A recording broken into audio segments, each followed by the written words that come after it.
नमस्कार मित्रांनो, नारळ झाडांसाठी मायक्रो न्यूट्रिशन हे खत का आपल्याला गरजेचं आहे? आपल्या झाडाला रासायनिक खत, शेणखत, पाण्याचं प्रमाण जास्त असून देखील झाडांची वाढ थांबलेली आहे, पाने पिवळी पडतायत, उत्पादनावरती याचा परिणाम झालेला आहे.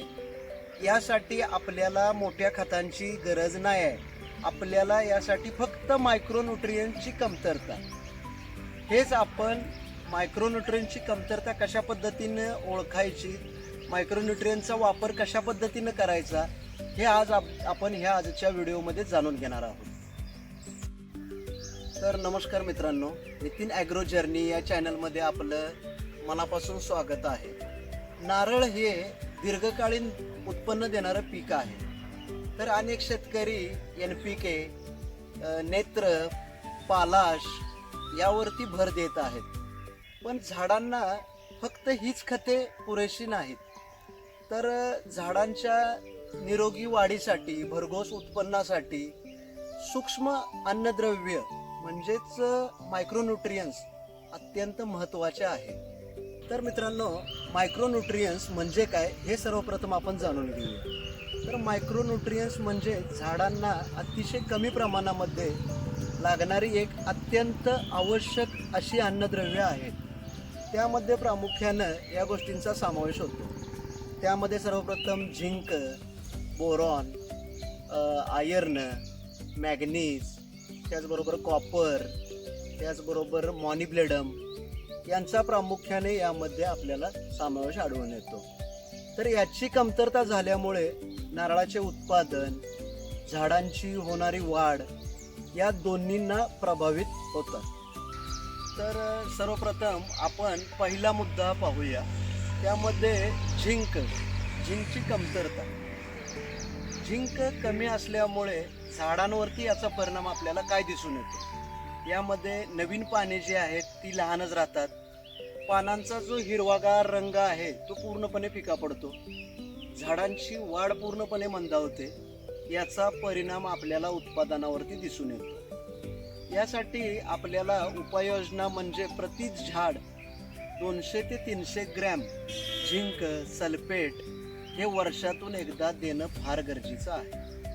तर यामधील दुसरा मुद्दा म्हणजे बोरॉन आणि बोरॉनची कमतरता. बोरॉन नारळाच्या फुलधारणेसाठी, फुलोऱ्यासाठी अत्यंत महत्त्वाचे आहे. बोरॉनची कमतरता असल्यामुळे नवीन पालवी, नवीन जी पाने येतात ना ती वाकडी होतात. त्यामध्ये फुलोरा, लहान नारळ ही गळती चालू होते. तर नारळांचा जो आकार ती एकदम कमी राहते. त्यामधील एक उपाययोजना म्हणजे प्रति झाड 50 ते 100 ग्रॅम ह्याची फवारणी करणं वर्षातून एकदा गरजेचं आहे. तर तिसरा मुद्दा आयर्नची कमतरता. आयर्नची कमतरता असल्यामुळे नवीन पानं जी येतात ती पिवळी दिसायला चालू होतात. काही भाग हिरवा असतो पण बाकीचा भाग पिवळा पडायला चालू होतो आणि झाड अशक्त होते. यावरती उपाययोजना म्हणजे फेरस सल्फेट, मायक्रोन्यूट्रियन्स यांच्या मिश्रणांचा वापर हा करणं गरजेचं आहे. तर चौथा मुद्दा म्हणजे मॅग्नीज आणि कॉपरची कमतरता. या कमतरतेमुळे आपल्याला काय आढळून येतं? तर पानांवरती डाग पडून लागतात. त्यामुळे झाडांची वाढ मंदावते. त्याचबरोबर जी झाडांची रोगप्रतिकारक शक्ती आहे ती फार कमी दिसून येते, म्हणजे फार कमी होते. याच्यावरती उपाययोजना म्हणजे संतुलित मायक्रोन्यूट्रियन्स याचं मिश्रण आपलं वापरून टाकावे. नारळांसाठी मायक्रोन्यूट्रियन हे कसे वापरावे?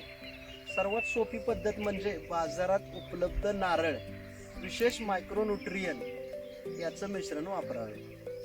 तर याची वापरण्याची पद्धत म्हणजे झाडांपासून 1.5 ते 2 मीटर असा गोलाकार एक चर मारून घ्यावी. यामध्ये शिफारसीनुसार त्याची खत लागण करावी. खतांचा पुरवठा त्याला व्यवस्थितरित्या करावा. त्याचबरोबर ती माती झाकून त्याच्यावरती पाणी शिंपडावे, पाणी द्यावे. वर्षातून 1-2 वेळा याचा वापर करणं फार गरजेचं आहे. तर कोणत्या झाडांना मायक्रोन्यूट्रियनची जास्त गरज असते? तर त्यामध्ये ह्या गोष्टींचा समावेश आहे. त्यामध्ये वाळू मिश्रित जमीन जी आहे त्यामधील झाडे, क्षारयुक्त जमिनीतील झाडे, कमी उत्पादन देणारी देखील झाडे, पिवळी पडलेली झाडे, नवीन लागवड ज्यावेळी करतो त्यातील देखील झाडे. तर मायक्रोन्यूट्रियनचा वापर केल्यामुळे आपल्याला पानांचा जो हिरवागारपणा आहे तो चांगला टिकून राहतो. त्याचबरोबर जी फुलधारणा आहे त्यामध्ये आपल्याला मोठ्या प्रमाणामध्ये सुधारणा दिसून येते. नारळ गळती जी आहे ती पूर्णपणे थांबते. तसेच नारळांचा जो आकार आहे, नारळांचे जे वजन, ही याची वाढ होण्यास मदत होते. या सर्वांचा मोठा परिणाम आपल्या उत्पादनावरती होतो. उत्पादन चांगलं वाढलं जातं आणि सर्वात महत्त्वाचं म्हणजे झाड आपलं मजबूत होतं आणि दीर्घकाल आयुष्य झाडाला लाभतं. तर मित्रांनो, यामधील आपण निष्कर्ष जाणून घेऊया. अनेक वेळा आपण मोठ्या खतांवरती खर्च करतो, सेंद्रिय असू दे, रासायनिक असू दे, पण याचं आपल्या मायक्रो न्यूट्रियन्सकडं फार दुर्लक्ष होतं. झाडांना योग्य प्रमाणामध्ये सूक्ष्म अन्नद्रव्य मिळालं तर आपल्याला उत्पादनामध्ये लक्षणीय वाढ दिसून येते. आपल्या नारळाच्या झाडांची पानं पिवळी पडत आहेत किंवा उत्पादन कमी होतं आहे. तर मी जी माहिती सांगितल्याप्रमाणे यातील जर लक्षणं आपल्याला जर आढळून आली तर समजायचं मायक्रोन्यूट्रियनची कमतरता आपल्याला तपासणं गरजेचं आहे. तर मित्रांनो, आजचा आपला हा व्हिडिओ आपल्याला कसा वाटला? उपयुक्त वाटला असेल तर व्हिडिओला लाईक नक्की करा. त्याचबरोबर चॅनलला सबस्क्राईब करायला विसरू नका आणि नोटिफिकेशनसाठी आपली बेल आयकॉन दाबायला विसरू नका. आणि नारळ झाडांसाठी आपल्याला ह्या आधुनिक शेतीसाठी अशाच उपयुक्त माहितीसाठी आपल्या चॅनलशी जोडले राहा. धन्यवाद. जय किसान.